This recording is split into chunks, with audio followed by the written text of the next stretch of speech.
What would be the main difference and similarities between a formal speech and an impromptu speech? Generally speaking, speeches can be formal or informal.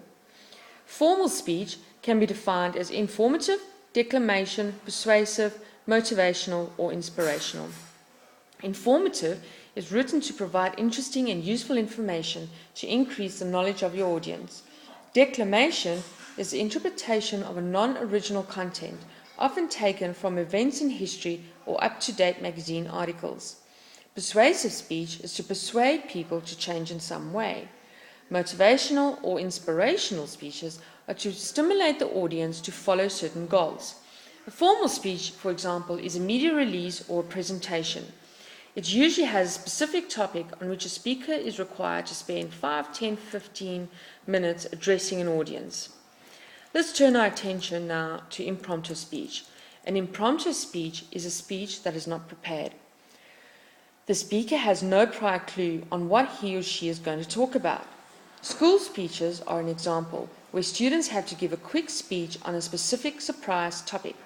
It is not often that an impromptu speech will be needed within a work environment. An impromptu speech can be when someone asks you to explain information that you know, share an experience, or even when you speak out spontaneously on an idea. In the workplace, a discussion over an item or a meeting agenda, speak out about an issue under discussion.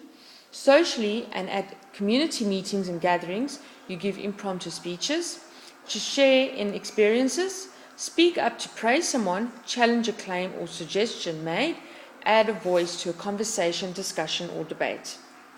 Because impromptu speeches are unplanned, researchers have a hard time gathering systematic data about them. However, common sense tells us that impromptu speeches follow many of the rules and formulas we use for planned speeches. Let's look at what some of the similarities are between planned speeches and impromptu speeches.